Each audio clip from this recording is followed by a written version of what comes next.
Donc, bonjour à tous. Donc, nous, on va vous parler d'observation d'émissions de CO2 par satellite. Donc, aujourd'hui, les émissions de CO2, elles sont suivies uniquement via des données d'activité qu'on appelle des données d'inventaire.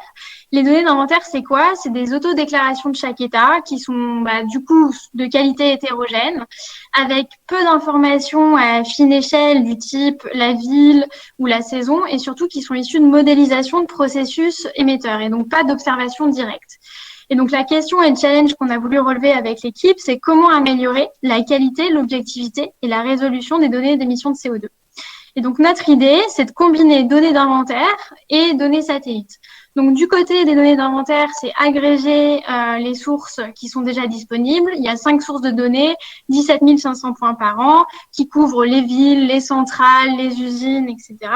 Et du côté des données satellites, on utilise un satellite qui s'appelle OCO2, qui est un satellite de la NASA, et qui parcourt la Terre et mesure en chaque point de passage la concentration de CO2 au-dessus de son passage. Et ça représente beaucoup de points, 2 millions de points par mois. Donc, je vous laisse imaginer le data mining qu'on a eu à faire derrière. Et ça ressemble à ce que vous voyez sur l'image de Las Vegas, donc à un fin bandeau, avec des mesures au fur et à mesure du passage du satellite. En termes d'approche, pour aller un peu plus précisément dans la modélisation de tout ça, donc sur la partie satellite, ce qu'on a fait, c'est d'abord convertir les données dans un format qui était exploitable ensuite. Deuxième étape, c'est de la data science, c'est de prendre ces données et de détecter des vrais pics de CO2 parmi ces données et de les filtrer sur ce qu'on considère être des panaches anthropiques, parce que les données sont assez bruitées, donc il y avait pas mal de travail de ce côté-là. Et enfin, une fois qu'on a repéré les bons pics qui représentent des panaches anthropiques, et quantifier la valeur d'émission qui se cache derrière ce pic. De l'autre côté, sur les données d'inventaire, on les a collectées, agrégées, pour à la fin réussir à croiser tout ça et à le mettre à disposition dans une visualisation dynamique que je vous propose d'aller voir tout de suite. Merci Charlotte. Alors voici à quoi ressemble notre outil. Donc on voit en haut un slider qui permet de choisir la date sur laquelle on souhaite étudier les données et on a une carte qui présente en vert toutes les données d'inventaire dont parlait Charlotte et en rouge les pics que notre outil a détectés. Donc on peut zoomer sur la carte, naviguer, on voit en bleu à côté des pics en rouge, c'est la zone dans laquelle on pense que se trouve la source du pic. Et donc, par exemple, si on prend un pic, on peut cliquer dessus pour aller voir les données de ce pic. Donc on retrouve en bas à gauche une carte qui présente la trace satellite, donc vraiment la vision qu'a vu le satellite sur l'orbite à 100 km autour du pic, avant et après. On peut zoomer pour voir vraiment les points de mesure, l'endroit où ils ont été mesurés. Et on voit en orange la trace du vent. Et donc comme ça permet de remonter un peu la direction du vent pour naviguer dans la carte. Et on voit par exemple ici que la centrale, il y a une centrale thermique qui se trouve ici, avec on voit les deux cheminées qui fument bien. Donc il est fort probable que le pic qu'on a observé provienne de cette centrale.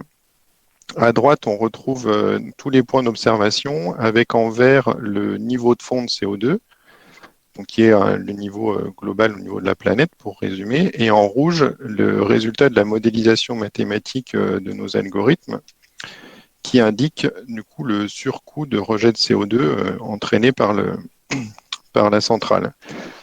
Et on a ici, ce qui nous permet, la modélisation mathématique nous permet d'estimer le rejet de CO2 à 1200 tonnes par heure.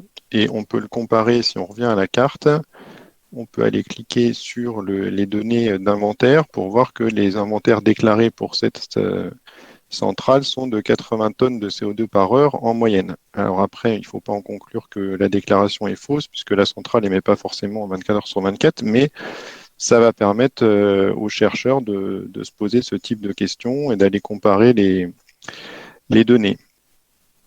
Et donc, ça permet, c'est un outil vraiment de surveillance pour aller au-delà des déclarations et pour voir un peu ce qui se passe tout autour de la planète, et même dans des pays qui ne sont pas réputés pour leur transparence.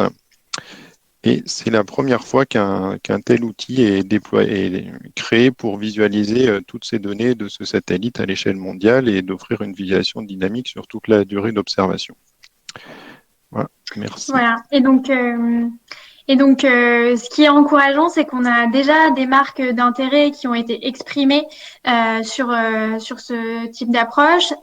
D'abord de la recherche, avec Frédéric Chevalier du laboratoire des sciences du climat et de l'environnement, qui nous a beaucoup suivis et qui voit un intérêt pour notamment comprendre bien les données d'abord d'eau CO2, qui est le satellite qu'on a utilisé, et puis de préparer aussi l'utilisation, l'exploitation des données des futurs satellites français et européens qui fonctionneront un peu sur le même principe que ce satellite-là de la NASA.